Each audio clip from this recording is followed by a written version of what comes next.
una sa lahat. Hindi ko kakasapin si BBM para kay dating Pangulong Duterte. Dahil ang sa akin is yung ginawa nila na kidnapping ng isang Pilipino sa loob. Trabaho niya yon in a sense na inaprubahan niya na hindi niya dapat ginawa bilang isang Pangulo. There's no going back sa ginawa nila na rendition. Mga kapatid, alas 5:30 na. Ito na mga bumabanderang balita. Hindi magpapatulong VP Sara, walang balak kausapin si Pangulong Marcos para tulungan siyang palayain ng ICC si dating Pangulong Duterte. Ayawan na.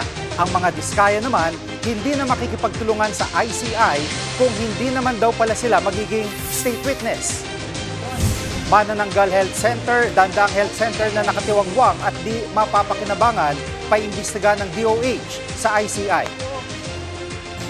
Parang manananggal di ba? Yung itaas wala, yung ibaba meron.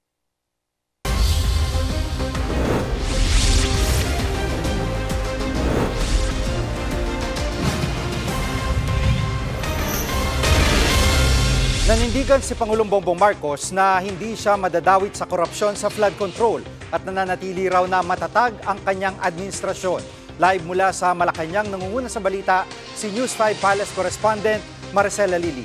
Maricel, saan nanggagaling ang pahayag na ito ng Pangulo?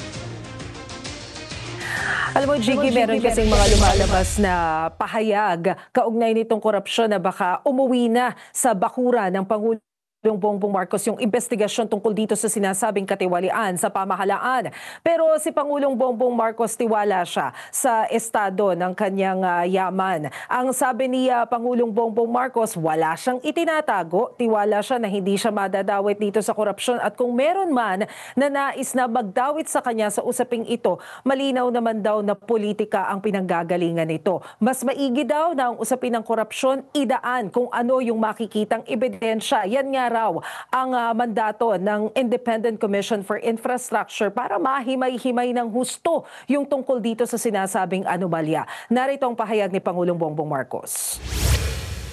Wala naman tayong tinatago, wala tayong malakas. I know that there's several, the opposition would love to bring me into this, to include me in all of this. But that's politics. That is not to do about corruption. That is to do about politics. Gusto nila akong tanggalin. At Maricel, sa memo nga ng Ombudsman ay niluluwagan nito ang access sa SALN ng mga opisyal at handa na ba ang Pangulo na isapubliko ang kanyang SALN? Kasi lumalabas na kung hindi available yung SALN, wala rin makukuha yung publiko o kung sino man yung naghahanap ng SALN na yon.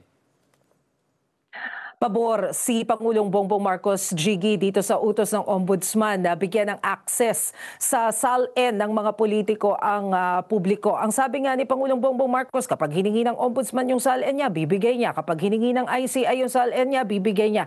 Willing naman daw siyang ipikas kung ano man yung nilalaman ng kanyang Statement of Assets, Liabilities and Net Worth. At hindi lang yan, kahit daw yung mga opisyal ng ehekutibo, handa rin daw na ilabas ang kanilang mga SALN, Jiggy. Yung BICAM sa budget ay anong pananaw dito ng Pangulo na gawin ng publiko, kumbaga i-live na para makita na ng taong bayan?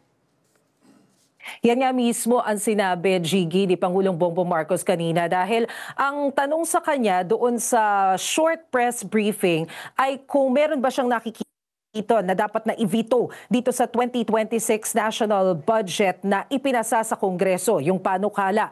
Ang sabi ni Pangulong Bongbong Marcos, sa ngayon ay wala pa siyang nakikita na dapat i-veto pero baka masyado pang maaga para sabihin na talagang wala kasi ang magiging basehan naman yan ay yung mismong final version na.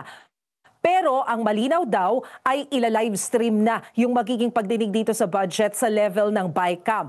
Nakuha na daw niya yung pag-oo ng Senate President at ng House Speaker tungkol dito kaya aasahan natin na makikita na ng publiko yung BICAM hearing sa pamamagitan ng livestream. Wala na rin daw subcommittee dahil ito yung naging issue before na baka dito napapasok yung ano-anong mga insertion.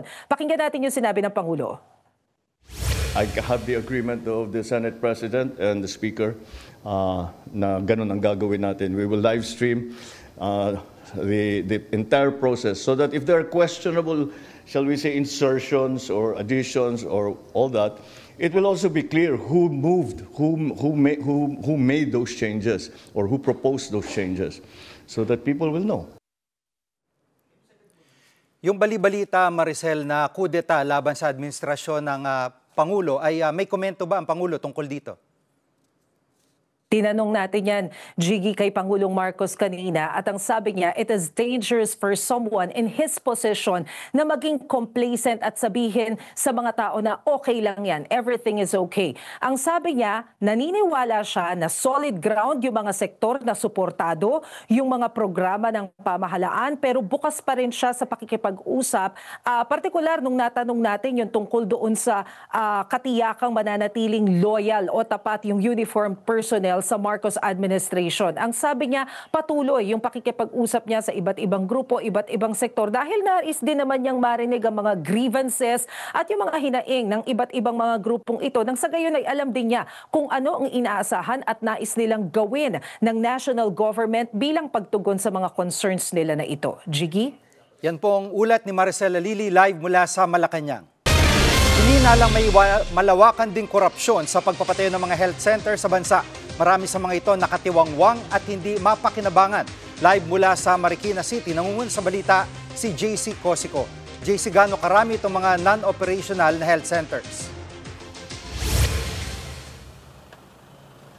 Jiggy, ayon nga sa Health Department sa buong Pilipinas, may 297 na non-operational super health centers mula pa noong 2021. At karamihan nga po dyan ay narito po sa Luzon. At kabilang nga dyan ay itong super health center sa Barangay Concepcion 2, dito po yan sa Marikina City, na pinuntahan ng DOH kanina pong umaga. Ang bumungad po sa kanila ay itong masukal na lote at yung tanging mga foundation pa lamang po ang naiatayo nga sa area na ito, no? At ayon po sa DOH, LGU ang nagpapatakbo sa mga super health center, no?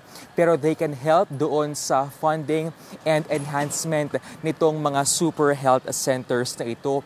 Ang sabi ng DOH, it was 2022 no kanila pong ibinaba ang pondo para nga rito sa project na ito at LGU po mismo ang nagbid ng contractor. Umabot sa 21.5 million pesos yung pondo para nga doon sa phase 1 ng project na natapos naman daw, pero yan po ay para nga lamang again doon sa foundation nitong proyektong ito. Pero hindi na po yan nasundan. Narito po ang pahayag ng DOH. Phase 2 couldn't be made because the original contractor has not turned over the as-built kung ano yung ginawa niya to the next one. Kasi hinihingi yun nung contractor na pangalawa para matayo niya na yung next phase. Parang manananggal di ba? Yung itaas wala, yung ibaba meron. So we need to find out how to make this operational.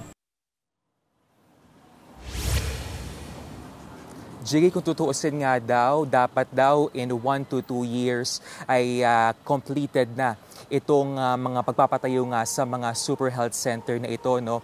And dagdag pa ni Herbosa, ito raw project na ito ay insertion doon sa 2021 NEP na eventually nga ay naging GAA which they had to implement o ipatupad. Jiggy.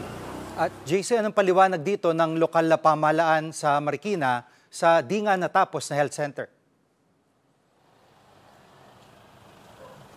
Jiggy, dumepensa nga ang Marikina City LGU dito nga sa proyektong ito at ang sinabi nga nila ay misleading daw itong mga naging pahayag ng DOH. Katunayan, they wrote a letter daw sa DOH noong 2024 para mag-request ng dagdag na 180 million pesos na pondo para po doon sa pagpapagawa ng ground floor up to the 4th floor nitong building na ito. Pero dead maumano rito ang DOH at wala pong ibinabang pondo sa kanila. Narito po ang pahayag ng Marikina LGU. Saan ka naman makakakita? 21 million, 4-5 palapag na building ang mabubuo. Foundation works lang po yun. Ang LGU, wala pong pagkukulang dito. Pagkukulang po ng DOH to. Hindi nila napondohan ng tama. Diba? Nagkulang sila sa monitoring. Jiggy, ayon pa sa DOH ay the original plan for this project ay 2 palapag lamang na para sa isang medium-sized na health center. Pero nag-iba raw ang lokasyon at plano po ng LGU sa project na ito at ginawa po nila na 4-story na meron pang additional na rooftop kaya po umabot sa 201 million pesos yun pong pondo para po dito. Pero base raw sa pag-aaral po ng DOH, ang kailangan lamang para makapagpatayo ng isang medium-sized na health center ay nasa 12 million pesos. Sa ngayon, they will submit the list of this super health centers na hindi operational sa ICI para maimbestigahan at gagawa raw po sila ng paraan para maging operational ang mga ito. Jiggy. Yan ang ulat ni JC Cosico live mula sa Marikina. Hindi na makikipagtulungan ang mag-asawang Diskaya sa investigasyon ng Independent Commission for Infrastructure o ICI kaugnay sa flood control scandal. Ayon kay ICI Executive Director Brian Osaka, yan ang sinabi ng mga abogado ni Curly at Sara Diskaya nang humarap sila sa pagdinig ng ICI kanina. Ayon sa mga abogado ng mga Diskaya, nakikipagtulungan sila sa investigasyon dahil umaasa silang tatanggapin sila bilang state witness. Pero mismong si ICI Commissioner Rogelio Singson na raw nagsabi sa isang panayam na wala siyang nakikitang resource person na posible maging state witness. Paglilino naman ni Osaka, personal na pananaw yan ni Singson at hindi ng ICI. Gayunman, hindi naman daw makakaapekto sa investigasyon ang pag-atras ng mga Diskaya. Upon the advice of their counsel, they invoked their right to self-incrimination and manifested that they will no longer cooperate with the investigation being conducted by the ICI. They were thinking that when they cooperate before the ICI, they will be getting a favorable recommendation from the Commission as state witness. Susunod, VP Sara wala raw balak humingi ng tulong kay PBBM para makalaya sa ICC si dating Pangulong Duterte. At ilang senador handa raw magsapubliko ng kanilang mga salin. Diyan lang kayo mga kapatid, dapat una sa lahat.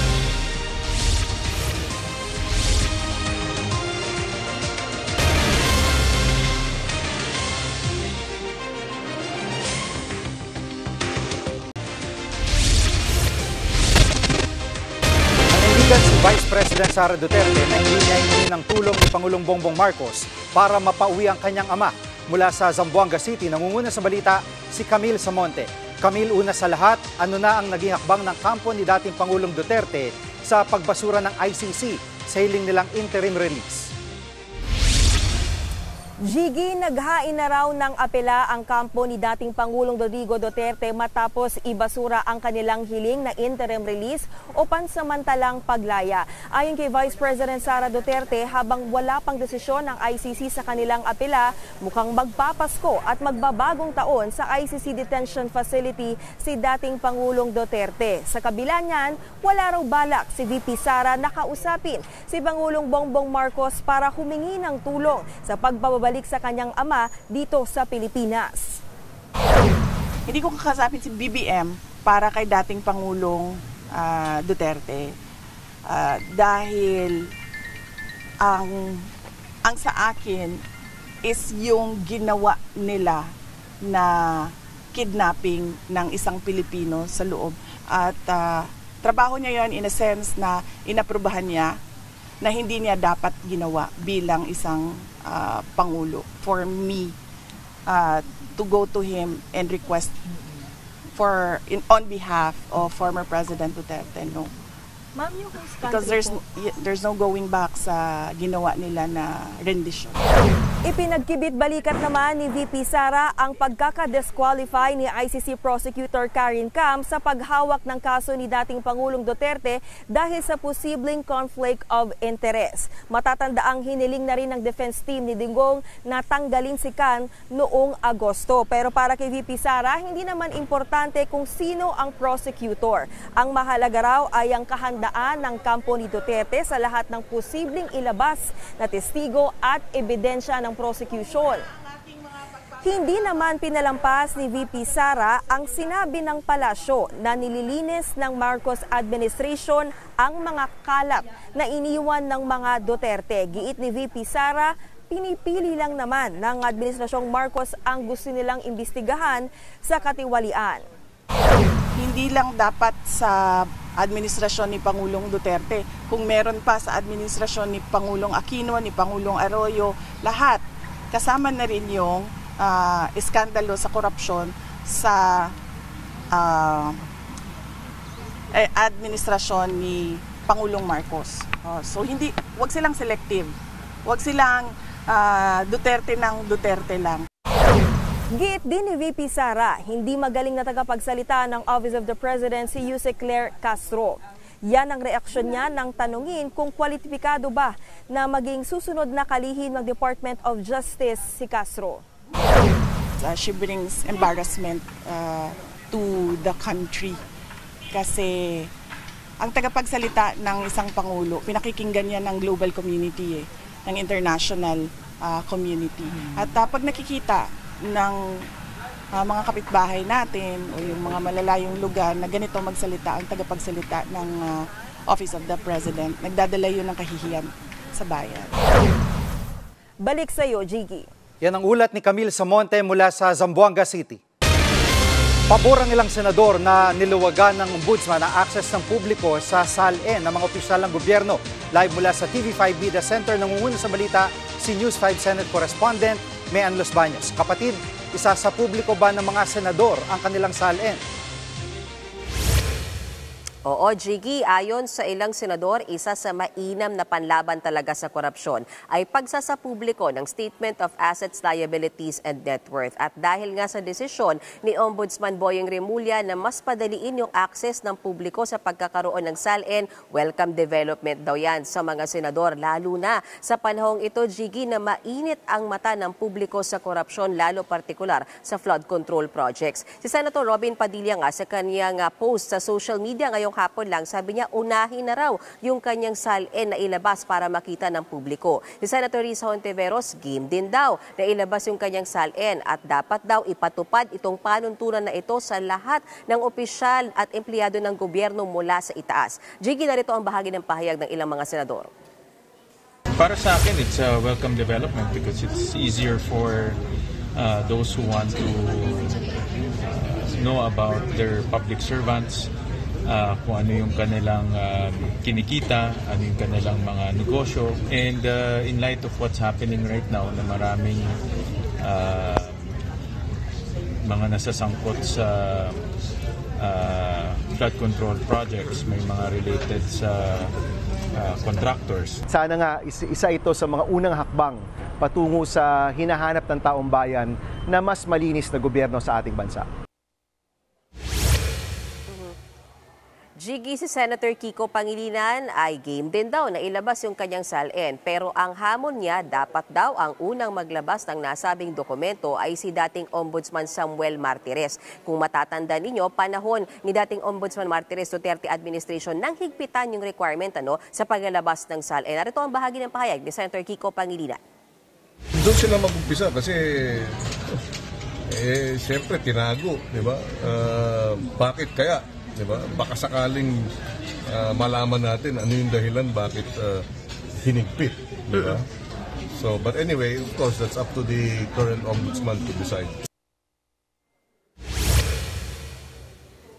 Jiggy, wala rin daw problema para kay Senate President Tito Soto na maglabas ng SALN. Anyway, dati pa naman daw niyang ginagawa yan. Pero anya, magkokocus o magkakaroon ng closed-door meeting ang lahat ng mga senador para hingin yung permiso nila na mailabas ang SALN ng lahat ng senador. Jiggy. At mayan yung Kamara kaya ay pabor din sa SALN reveal.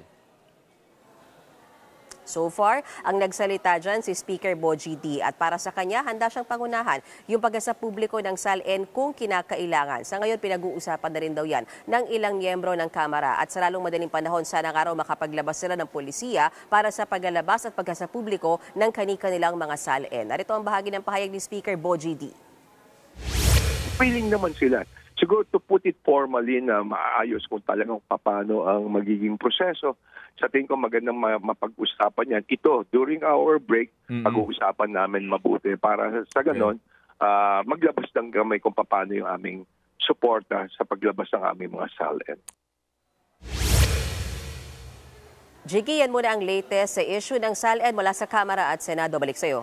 Yan ang ulat ni Manuel Los Baños live mula sa TV5 Media Center. Dinala sa ospital itong Lunes si dating DPWH Engineer Henry Alcantara matapos makaramdam ng pananakit ng dibdib habang nasa kustodiya ng Senado. Base sa pagsusuri, muscle spasm ang naramdaman ni Alcantara. Agad din siyang binalik sa Senado at patuloy na minomonitor ng medical team. Si Alcantara ay nakakulong matapos makontempt sa pagdinig ng Senado kaugnay sa flood control scam. Susunod, pagsasapubliko ng mga proyektong inendorso ng mga mambabatas, panawagan ng isang kongresista. At fighter jet ng China umaligid sa eroplano ng Philippine Coast Guard sa Baho de Masinloc. Huwag kang bibitiw, dapat una sa lahat.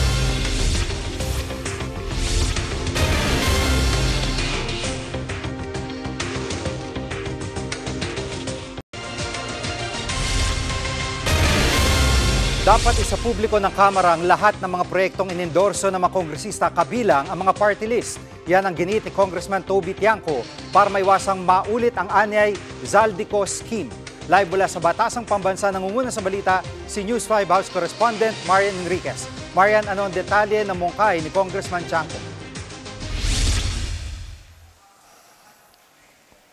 Jiggy, yung mungkahi nga ni Tiangco ay ilathala ng House Appropriations Committee sa website ng Kamara ang budget na ilalaan nga sa mga proyekto ng mga kongresista mula sa mga distrito at pati na rin sa party list. Paraan daw ito para manumbalik nga yung tiwala ng publiko. Halimbawa raw kasi sa 2025 budget, ang dami umanong proyekto na isiningit ng dating Ako Bicol Party List Representative Zaldico na hindi naman pala ni-request ng kinatawan ng mismong distrito. Mahalaga raw na makita ng taong bayan kung sino ang proponent ng bawat project at kung alam ba ito ng district representative para walang turuan kapag may problema nga yung proyekto. Giit pa ni Tiangco ay kung may transparency sa lahat ng distrito pati na rin nga sa party list allocations mawawala yung espasyo para sa anyay Zaldico schemes na nagiging dahilan daw ng pagkawala ng tiwala ng taong bayan sa mga proyekto ng gobyerno. Ayon nga kay Tiangco ay bagamat inalis na yung mga flood control projects, doon nga sa 2026 budget ay may mga naiwan pa ring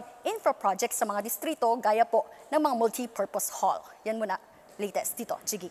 Marian, ano naman ang naging reaksyon ng ibang kongresista sa mungkahi ni Congressman Tiangco?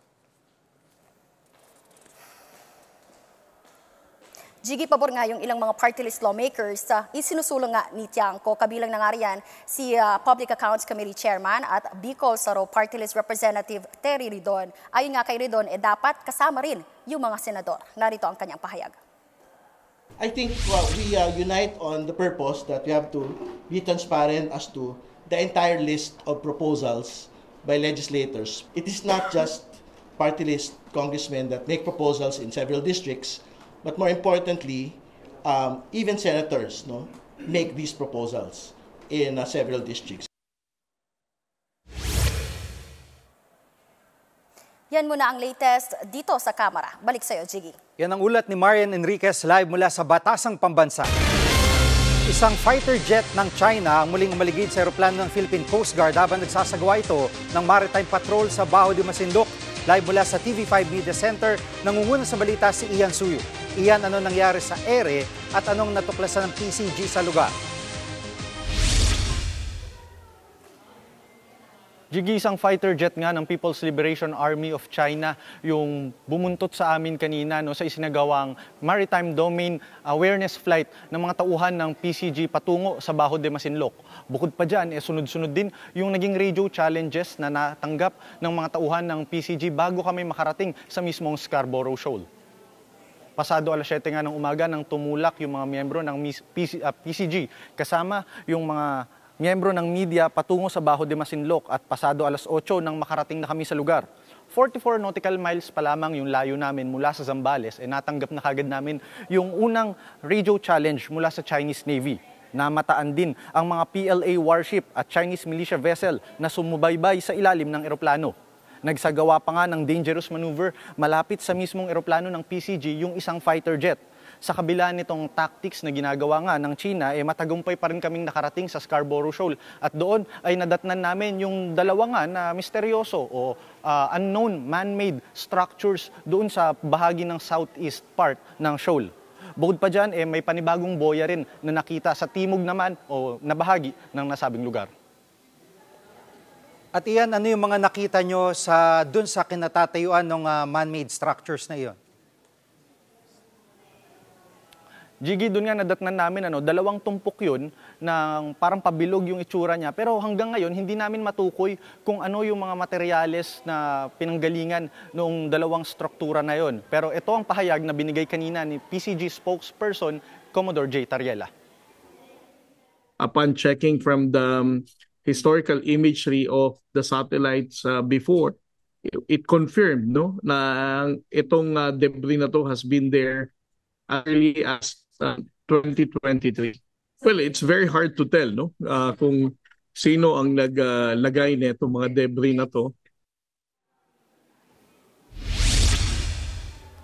Jiggy, ayon din kay Commodore Tariela, ipagpapatuloy nga daw nila yung mga ginagawa nila na MDA sa mga susunod na araw at ang target nila ay mas mapalapit sana patungo doon sa mismong pwesto o kinatitirikan ng mga unknown structures na yon. At iginiit din ni Tariela kanina na karapatan mismo ng Pilipinas na gawin yung ganong klase ng operasyon dahil ito ay parte ng Philippine airspace. Taliwas sa sinasabi ng China na environmental reserve daw nila ang bahaging iyon. Yan muna ang latest, Jiggy. Yan ang ulat ni Ian Suyo live mula sa TV5 Media Center. Kami ang inyong mga kapatid sa Balitan at Public Service, dapat una sa lahat. Abangan niyo po ulit kami bukas dito sa TV5, 1PH, RPTV, True TV at 105.9 True FM.